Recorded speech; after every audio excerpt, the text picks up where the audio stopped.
میرے نبی پاک صلی اللہ تعالیٰ علیہ وسلم نے فرمایا شعبان میرا مہینہ ہے، رمضان میرے رب کا مہینہ ہے۔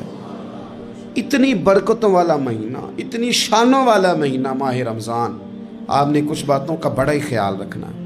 ایک تو آپ نے کوشش کرنی ہے نمازیں ذوق کے ساتھ پڑھی جائیں، یعنی ایک ہے کہ ٹانگیں نہیں اٹھ رہی، اب تراویح کا ٹائم ہو، نہ اس میں کجی ہے، اس میں تھوڑا سا ذوق کی کمزوری ہے۔ اٹھنا ہے تو شوق سے اٹھنا ہے، بھاگ کے اٹھنا ہے۔ آپ نے مسجد کے ساتھ دلچسپی پیدا کرنی ہے، کوشش کرنی ہے مسجد کی صفائی بھی رمضان میں ہمارے ہی سے ہی آئے۔ اپنے علاقوں کی مساجد کی صفائی، نماز شوق سے پڑھنی ہے، شوق سے۔ آپ نے رمضان المبارک میں کوشش کرنی ہے کہ آپ یہ کہیں کہ زیادہ سے زیادہ میں نہ دوسروں کو نواز سکوں، میں نہ چپکے سے پہنچوں کسی غریب تک، خود سے جاؤں اور رمضان سے پہلے جاؤں، تاکہ وہ پہلا روزہ جو اس نے رکھنا ہے نا، وہ اسی لنگر سے رکھے جو میرے حصے میں آئے، اور اس کو اپنا موسم سمجھیں جس کی وجہ سے اللہ آپ کو ثواب دے رہا ہے، اس کو موسم سمجھیں جس کی وجہ سے اجر مل رہا ہے۔ اور کوشش کریں کسی کو کپڑا جوڑا سوٹ دینا ہے، کسی طالب علم کو، امام مسجد کو، کسی غریب کو، کسی بوڑھی اماں کو، اپنے کسی چچا کو، اپنے دادا کو تحفہ دینا ہے تو وہ بھی شروع رمضان میں دے، تاکہ وہ آسانی سے سلا لے، سلا کے پہن لے۔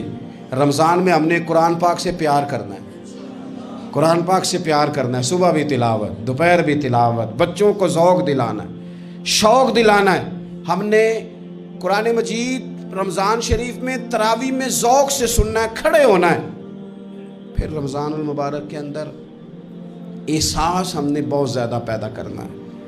ہم نے دیکھنا ہے کہ میں کس جگہ میری ضرورت ہے، میں کس طرح کر کے کام آ سکتا ہوں، وہاں اپنی خدمات کو پیش کرنا ہے۔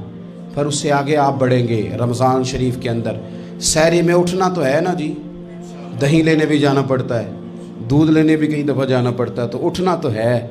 تو ایسا نہ کریں کہ 10 منٹ پہلے اٹھیں، اٹھ کے پہلے تہجد کی نماز پڑھیں، وہ نماز جس کے بارے میں میرے نبی پاک علیہ السلام نے فرمایا جب بندہ تہجد کے لیے کھڑا ہوتا ہے تو رب اسے دیکھ کے مسکراتا ہے، جو اس کی شان کے لائق۔ باقی نمازوں پہ ثواب ہو رہا ہے، تہجد کے وقت اللہ مسکرا رہا ہے۔ اور حضور فرماتے ہیں اگر جوان آدمی تہجد کے لیے اٹھے تو رب فرشتوں کے سامنے فخر فرماتا ہے۔ تو تہجد کی نماز ہر روز موقع ہونا ہے، اٹھنا ہے۔ سحری کے لیے تو اٹھنا ہی ہے، تو وہی وقت تہجد کا ہے، خوب تہجد کی نماز پڑھنی۔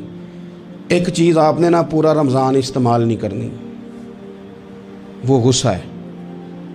سارے روزے یعنی بالکل عین افطاری کے وقت بھی کوئی بندہ غلط بات، برداشت کون سی بات کرنی ہوتی ہے، صحیح کہ غلط؟ صحیح کو تو برداشت کرنے کی ضرورت ہی نہیں ہوتی، برداشت کرنی غلط بات ہوتی ہے، اس کو سہنا ہے، اسے کہنا یار روزے ہیں، رب کی رحمت برس رہی ہے، جا میں نے تجھے اللہ کی رضا کے لیے معاف کیا۔ اور ذہن میں حدیث رکھنی ہے کہ حضور نے فرمایا تو رب کے بندوں کو معاف کر، اللہ تجھے معاف فرمائے گا۔ رمضان شریف میں اور سعادت کے ساتھ اور پیار کے ساتھ، اور غیبت نہیں کرنی کسی کی بھی، کسی ادارے کی نہیں، کسی بندے کی نہیں، غیبت نہیں کرنی۔ آپ کو حدیث میں ملے گا کہ نبی پاک علیہ السلام نے کچھ بیویوں سے کہا تھا کہ تم نے تو روزہ توڑ دیا ہے، اور تم نے حلال کے ساتھ رکھا تھا، حرام کے ساتھ توڑ دیا۔ یا رسول اللہ کس طرح؟ فرمایا غیبت نہیں کی تم نے، مردہ بھائی کا گوشت نہیں کھایا، یہ بہت بڑا جرم ہے، اس سے بچنا ہے۔ موبائل کم استعمال کرنا ہے، اور مہربانی کریں کم خبریں دیکھیں، جو خبریں عورتیں پڑھتی ہیں ان خبروں سے بھی پرہیز کریں۔